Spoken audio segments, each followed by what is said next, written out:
नमस्कार, मैं छत्तीसगढ़ अखबार के YouTube चैनल इंडिया आजकल के स्टूडियो से सुनील कुमार।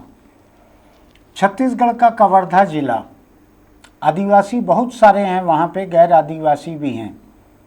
वहाँ विशेष संरक्षित जनजाति बैगा आदिवासी भी वहाँ बहुत सारे हैं। ये छत्तीसगढ़ और मध्य प्रदेश का सरहदी जिला है ये, और मध्य प्रदेश वाले हिस्से में भी इसी जनजाति के लोग, इसी जनजाति की आबादी उधर भी जारी है।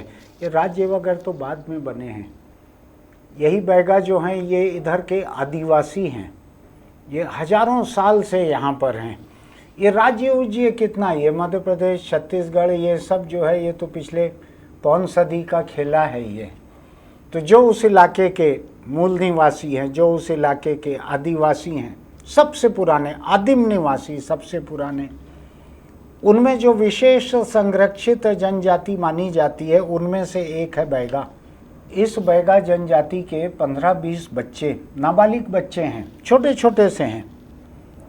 पुलिस की रिपोर्ट कहती है कि वो 8 साल से 12 साल तक के हैं बच्चे, लेकिन मुझको नहीं लगता कि वो 8 साल से 12 साल के बच्चे हैं। मुझको लगता है वो 6 साल से लेके 12 साल तक के बच्चे हैं। या तो ये है कि आदिवासियों की कद काठी थोड़ी कम रहती है, इसलिए बच्चे बड़े छोटे दिख रहे हैं। हम उन बच्चों के चेहरे आपको नहीं दिखा रहे हैं, फोटो दिखाएंगे, चेहरा नहीं दिखाएंगे। हालांकि उन्होंने कोई जुर्म नहीं किया है, वो जुर्म के शिकार हैं। बड़ा अजीब सा जुर्म है। उनके माँ बाप ने उनको किसी को ठेके पे दे दिया, अपने बच्चे को 1000 रुपया 2000 रुपया महीना में अपने बच्चे को दे दिया। अब उनके बच्चे जो हैं ऐसे ठेकेदार, और जितने लोग पकड़ाए हैं इसमें ये यादव हैं सारे। यादव आप जानते हैं परंपरागत रूप से जानवरों को चराने का, दूध निकालने का, इस तरह का काम करते हैं। तो उसी तरह के काम में जंगल में ले जाके इन ठेकेदारों ने, इन मालिकों ने इन बच्चों को झोंक दिया। वहाँ सुबह 5 बजे से ये इन बच्चों को जोत दिया जाता था, गाय, बछड़ा, बछिया, इनको चराने के लिए। ये चराते रहते थे जंगलों में। दोपहर के बाद फिर इनको झोंक दिया जाता था, वापस लेके आओ उनको। जंगल में काम करते थे। 6-7 महीने पहले इनके माँ बाप ने 1000-2000 रुपये महीने में इनको दे दिया था, और ले गए थे इनको वहाँ के ठेकेदार, जानवरों का मवेशी पालन करने वाले यादव लोग ले गए थे उनको। 8 साल से 15 साल कहा है उम्र इन्होंने, पुलिस ने, होगी 8 साल से 15 साल उम्र। लेकिन मैं देख रहा हूँ कि ये अपने बच्चे को बेच देने जैसा है। सुबह पहली खबर आई, अपने बच्चों को बेच दिया इन लोगों ने। बेचा नहीं था, बंधुआ मजदूर बनाने के लिए इनको दे दिया था। इनको ले जाकर कोई ठेके पे 1000-2000 रुपया देकर इनसे बंधुआ मजदूरी करवा रहे थे। कई कानून के खिलाफ है ये। बाल मजदूरी करवाना एक जुर्म है, बंधुआ मजदूरी करवाना दूसरा जुर्म है। चाहे बड़े को भी ठेके पे ले जाओ आप, बालिग को भी, तो भी जुर्म है। तीसरा आदिवासी बच्चों को लेके जाना इस तरह ठेके पे, बंधुआ मजदूर बनाकर उनसे काम करवाना। जाने कितने ही किस्म के जुर्म इनके ऊपर कायम हुए हैं। मैं लंबी लिस्ट पढ़ के बताना नहीं चाहता, आप अखबारों में पढ़ते रहिएगा उसको, लिस्ट को। 8 लोग अभी तक गिरफ्तार हुए हैं। उनकी तस्वीर हम आपको दिखाएंगे। गिरफ्तार लोगों की सारे के सारे यादव हैं, और इनको काम में भी लगा के इसी में रखा गया था। जानवर पालना, जानवर चराना, खूब मेहनत का काम करवाते थे। खाने पीने का कोई ठिकाना नहीं। जुल्म ज्यादती जो बाल मजदूरों के साथ सब जगह हो सकती है, धीरे धीरे अभी सामने आएगा बच्चों के बयान से। मैं कुछ बातों को लेकर हैरान हूं, थोड़ा परेशान भी हूं। सबको मालूम है, उधर अमेरिका में जो रिसर्च स्कॉलर बैठे हैं उनको भी मालूम है कि छत्तीसगढ़ के कौन कौन से इलाके में कौन कौन सी प्रिमिटिव ट्राइब कहते थे पहले, अब पता नहीं कहते हैं कि नहीं कहते हैं, विशेष संरक्षित जनजाति। कहीं बिरहोर हैं, तो कहीं पहाड़ी कोरवा हैं, तो कहीं ये बैगा हैं। खूब इनका नाम होता है, इनके नाम पे समारोह होते हैं, सब होता है। सबको मालूम है कि यहाँ पे ये आदिवासी बसे हुए हैं, विशेष संरक्षित हैं, सबको मालूम है। इनके लिए सरकारों की कई तरह की योजना भी रहती है, केंद्र सरकार की भी है, राज्य सरकार की भी है। और ये नई योजना नहीं है, ये अनंत काल से चली आ रही है, 25-50 साल से योजनाएं चली आ रही है। इसके बाद लोगों को स्कूल जाने की उम्र वाले अपने बच्चों को बंधुआ मजदूरी करवाने के लिए माँ बाप को 1000-2000 रुपए में, बुरा नहीं है शब्द, बेच देना पड़ रहा है। भले कानूनी रूप से बेचने में ना आए, लेकिन मैं इस्तेमाल कर रहा हूँ। इन्होंने उन लोगों को, कारोबारियों को, ठेकेदारों को अपने बच्चों को 1000-2000 रुपये महीने में बेच दिया, बंधुआ मजदूर करवा दिया। मैं सोचता हूँ सरकार की नज़रों में है आदिवासी इलाके, बड़े बड़े वहाँ पे कलेक्टर, एसपी ऐसे लोग बैठे हुए हैं। और एसपी जो हैं वहाँ के, धर्मेंद्र सिंह नाम है वहाँ के एसपी का, कबीरधाम जिला है, कवर्धा को कबीरधाम भी कहते हैं। धर्मेंद्र सिंह एसपी है, उनको जब ये जानकारी लगी तो उन्होंने ये कार्रवाई करवाई, लोगों को पकड़वाया। मेरे पास तस्वीर भी है बच्चों के साथ एसपी की, हम आपको दिखाएंगे। तो मैं देख रहा हूं कि एक जिला है, वहां अभी के जो विधानसभा अध्यक्ष हैं डॉक्टर रमन सिंह, जो 15 साल मुख्यमंत्री भी रहे, उनका घर वहीं पे है, कवर्धा का। मैं उनके साथ गया हूं उनके घर। आज के जो डिप्टी सीएम हैं विजय शर्मा जी, वो भी वहीं के हैं, कवर्धा के। उनका चुनाव क्षेत्र भी वहीं है। डॉक्टर रमन सिंह तो अभी राजनांदगांव से चुनाव लड़ रहे हैं, विजय शर्मा तो वहीं के विधायक हैं। और 6-7 महीने पहले ये बच्चे बिक गए, इनके माँ बाप ने उनको बेच दिया, 1000-2000 रुपये महीने में लीज में दे दिया। पशु कारोबारियों को, डेयरी चलाने वालों को, जाने क्या क्या उनका धंधा है। थोड़ा हैरान हूँ मैं, थोड़ा परेशान हूँ। आप सोचिएगा मेरी परेशानी के बारे में कि भूतपूर्व मुख्यमंत्री और वर्तमान विधानसभा अध्यक्ष का घर है वहाँ पर। आज के डिप्टी सीएम और होम मिनिस्टर, पुलिस उन्हीं के मातहत आती है। होम मिनिस्टर जो पंचायत मंत्री भी हैं, विजय शर्मा जी आज होम मिनिस्टर भी हैं, पंचायत मंत्री भी हैं। पूरा जिला जो है, शहरी इलाका छोड़कर, वो सब पंचायत विभाग के मातहत आता है। पंचायत की अनगिनत योजनाएं, केंद्र सरकार से पैसा ही पैसा आता है कि सबको काम मिल सके।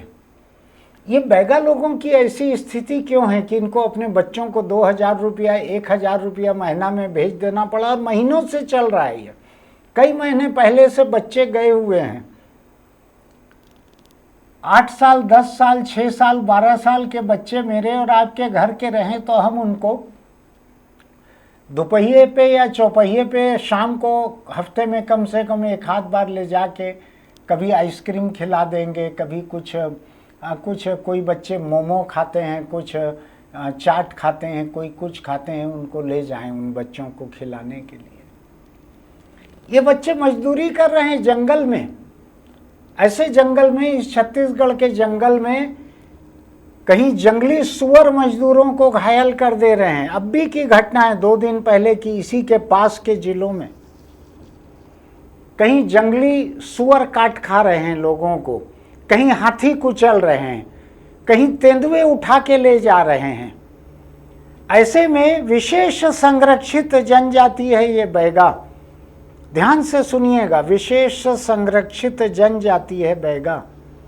उसके बच्चे जो हैं उनको माँ बाप ने लीज पे दे दिया। लीज पे हम गुमटी देते हैं, दुकान देते हैं, मकान देते हैं, ज़मीन देते हैं, गोदाम बना ले कोई ऑटोमोबाइल वाले, कार वाले। इन बच्चों को लीज पे दे दिया 1000-2000 रुपये महीने के लिए। इसका मतलब है कि उनकी स्थिति अच्छी नहीं होगी। इसका मतलब है कि वहाँ पर इन बच्चों को स्कूल भेजने की कोई कोशिश नहीं हुई होगी।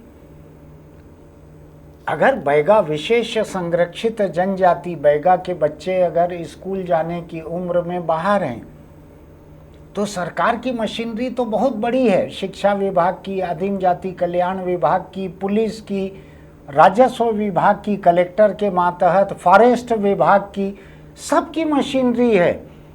और तो और विश्व की सबसे बड़ी पार्टी जो है राजनीतिक दल भाजपा, उसके कार्यकर्ता भी पूरे गांव-गांव तक फैले हुए हैं। कहीं से इतने महीनों में ये खबर नहीं आई कि बैगा जनजाति के बच्चे लीज पे दिए हुए हैं, बंधुआ मजदूरी कर रहे हैं कहीं पर। इतने महीनों में पता नहीं लगा। आसपास के किसी स्कूल ने कोशिश नहीं की कि बच्चों शाला प्रवेश, शाला दाखिला एक त्योहार होता है यहाँ पर,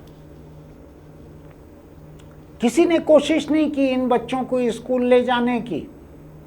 कोई गांव की मितानिन, कोई और कोई पशु सखी, कई तरह के लोग गांव आते जाते हैं, महीनों तक किसी को खबर नहीं है। हैरान हूं मैं। कुछ दूसरे इलाकों में कुछ और जातियां, देवार वगैरह जो हैं, उनकी लड़कियां यूपी बिहार जाके, नाबालिग लड़कियां वहां पर डांस कर रही थी, और डांस करवाने के साथ साथ जो होता है उनको कहीं रेड लाइट एरिया में धंधे में उतार दिया गया था, कहीं कुछ किया गया था। इसका मतलब है बच्चों के ऊपर नज़र नहीं रखी जा रही है, उनका कोई सर्वे नहीं हो रहा है। स्कूल जाने की उम्र के बच्चे स्कूल अगर नहीं जा रहे हैं तो कोशिश उसकी नहीं हो रही है वहाँ पे। और सरकार की समानांतर कई मशीनरी, कई विभाग एक के ऊपर एक काम करते हैं हर इलाके में। और ये तो कवर्धा डिप्टी सीएम और होम मिनिस्टर और पंचायत मंत्री विजय शर्मा जी का अपना वहीं के हैं, घर वहीं का है। मोहम्मद अकबर तो इधर से रायपुर से जाके लड़े थे, विजय शर्मा वहीं के हैं, स्थानीय हैं। थोड़ा हैरान परेशान हूं मैं। हैरान कम हूं कि परेशान कम हूं, हैरान ज़्यादा हूं कि परेशान ज़्यादा हूं, थोड़ा कहना मुश्किल है। लेकिन ख़राब हालत है मेरी ये देख कर। मैंने कल परसों ही आपके सामने शायद कहा था PIL वगैरह के बारे में कि बंधुआ मजदूरों को मुक्त कराने की एक PIL PUCL ने सुप्रीम कोर्ट में लगाई थी, जिसके आधार पे 700 या कितने बंधुआ मजदूरों को पिथौरा सराईपाली तरफ से मुक्त कराया गया था। 40 साल हो रहे हैं उसको, 40-45 साल हो गए उसको। मैंने रिपोर्टिंग शुरू ही की थी। मेरे लिए बड़ा रोमांचक और सदमा देने वाला मामला था बंधुआ मजदूरों की मुक्ति का। ये मुझको नहीं मालूम था कि उसके आधी सदी बाद अभी जाकर अभी फिर बंधुआ मजदूर मुक्त हो रहे हैं यहाँ पर। और इस बार तो छोटे छोटे से बच्चे हो रहे हैं। 8 साल के बच्चे का आप क्या करते हैं? घर पहुँचते हैं तो उसको गोद में बैठाते हैं, उसको प्यार करते हैं, उससे बात करते हैं, उसको चॉकलेट ला के देते हैं, उसको आइसक्रीम खिलाते हैं, किताब ला के देते हैं पढ़ने की, उसके साथ कहानी पढ़ते हैं। 8 साल के बच्चे को विशेष संरक्षित जनजाति, मैं नहीं जानता है विशेष संरक्षण कैसा है ये। इनको माँ बाप ने 1000-2000 रुपये महीने में बंधुआ मजदूर बनाकर पशुपालकों के साथ भेज दिया जंगल में, जिस जंगल में रोज कहीं ना कहीं जानवर लोगों को मार रहे हैं। उनके माँ बाप के पत्थर दिल होने, और अभी छपा है कहीं कहीं, आज सुबह से लोग लिख रहे हैं कि मानवता मर गई, फलाना हो गया, ये हो गया, वो हो गया। मैं नहीं जानता उनकी क्या मजबूरी थी बैगा परिवारों की। सरकार को चाहिए कि एक अध्ययन करवाए कि इन परिवारों ने अपने बच्चों को क्यों ऐसे बेच दिया। लेकिन मैं बहुत दुखी हूँ, बहुत तकलीफ है मुझको कि केंद्र सरकार से लेके इधर राज्य सरकार तक, और कहीं कहीं तो ये भी पढ़ने में आता है, ये राष्ट्रपति के दत्तक संतानें हैं, ये ऐसा भी पढ़ने में आता है। राष्ट्रपति की दत्तक संतानें 1000 रुपये महीने में बाजार में उपलब्ध। अच्छा लग रहा है कि आपको सुनने में। पंचायत विभाग जो शहरी इलाका म्युनिसिपल का छोड़ के बाकी पूरा प्रदेश पंचायत के मातहत आता है। ये बैगा लोग शहर में तो रहते नहीं है, जंगल में रहते हैं, गांवों में रहते हैं। क्या ऐसी कमी आ गई है कि उनके पास काम नहीं है, रोजगार नहीं है, जागरूकता नहीं है? क्या है? क्या सरकार की कोई मशीनरी इनकी मदद करने को नहीं है कि अपने बच्चों को इनको लीज पर देना पड़ रहा है, किराए पर, भाड़े पर देना पड़ रहा है? छोटे छोटे बच्चों को 1000-2000 रुपये महीने में इन्होंने 7-7 महीने, मैं बताऊं आपको, पैसे वाले लोगों के बच्चे अगर हॉस्टल में पढ़ने जाते हैं तो साल में 2 बार माँ बाप उनको घर बुलाते हैं और 3 बार खुद जाते हैं अपने बच्चों से मिलने के लिए। मैं अपने मन का दुख आपको ज़्यादा बताना नहीं चाहता, आप अंदाज लगा सकते हैं उसका। मैं बहुत ही शर्मिंदा हूँ कि मैं ऐसे शहरी लोकतंत्र का हिस्सा हूँ जिस लोकतंत्र में विशेष संरक्षित बैगा जनजाति के लिए मेरे पास यही है कि तुम अपने बच्चों को 1000-2000 रुपये महीने में लीज पे दे दो, बंधुआ मजदूरी करवाओ, उस पर जिंदा रहो। आपको ध्यान है इसी कवर्धा में शायद बैगा मजदूर ही थे जो तेंदुपत्ता तोड़कर एक छोटी सी गाड़ी में लद कर आ रहे थे। तेंदुपत्ता और मजदूर, इसमें कौन ज़्यादा लदे थे, कौन एक के ऊपर एक थे, ये पता नहीं है मुझको। पलट गई थी गाड़ी, शायद 20-22 लोग मर गए थे उसमें, 20-22 लोग, एक मालवाहक गाड़ी थी। क्यों ऐसी नौबत है? क्यों इनके ऊपर ध्यान नहीं दिया जा रहा है? ये पुलिस की रिपोर्ट कह रही है विशेष संरक्षित जनजाति बैगा। क्यों ऐसी नौबत है? सबको सोचने की ज़रूरत है, अकेले सरकार को सोचने की ज़रूरत नहीं है, सबको सोचने की ज़रूरत है। अगर आपको देश के ऐसे हाल, प्रदेश के ऐसे हाल पे अगर तरस नहीं आ रहा है तो मुझको तो आ रहा है। सोचिएगा क्या किया जा सकता है इस बारे में। आपको लगता है कि मैंने कोई जायज़ बात उठाई है तो हमारे YouTube चैनल इंडिया आजकल को सब्सक्राइब कीजिएगा, लाइक कीजिएगा, नोटिफिकेशन की बटन दबाइएगा, कमेंट बॉक्स में लिखिएगा आपका क्या कहना है और इसका लिंक औरों को भी भेजिएगा। हो सकता है कि ये लिंक किसी ऐसे व्यक्ति तक पहुँचे जो कुछ करने की हालत में रहें और 4 बच्चे बिकने से बच जाएं। हो सकता है ऐसे किसी तक ये लिंक पहुँच जाए। फिर मिलेंगे। चलते चलते एक छोटी सी सलाह कि अगर आप दोपहियों पर चलते हैं तो हेलमेट लगा कर रखिए। सरकार के नियम ये कहते हैं न केवल चलाने वाले बल्कि पीछे बैठने वालों को भी हेलमेट लगाना ज़रूरी है।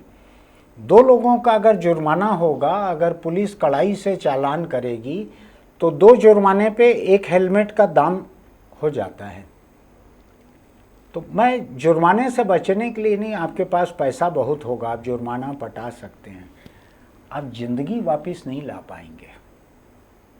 आज ही कहीं पर एक्सीडेंट हुआ है, मौत हुई है, अखबार में हेडिंग छपी है कि हेलमेट नहीं लगाए थे। आप देख लीजिएगा दोपहिया से मरने वाले जितने लोग रहते हैं, आप सड़कों पे बिखरी हुई लाशों की फ़ोटो देख लीजिए, हेलमेट नहीं दिखेगा आपको। हेलमेट बचा सकता है आपकी ज़िंदगी, गारंटी नहीं है, मैं कोई गारंटी नहीं दे रहा हूँ, लेकिन बचा सकता है आपकी ज़िंदगी हेलमेट। फिर मिलेंगे।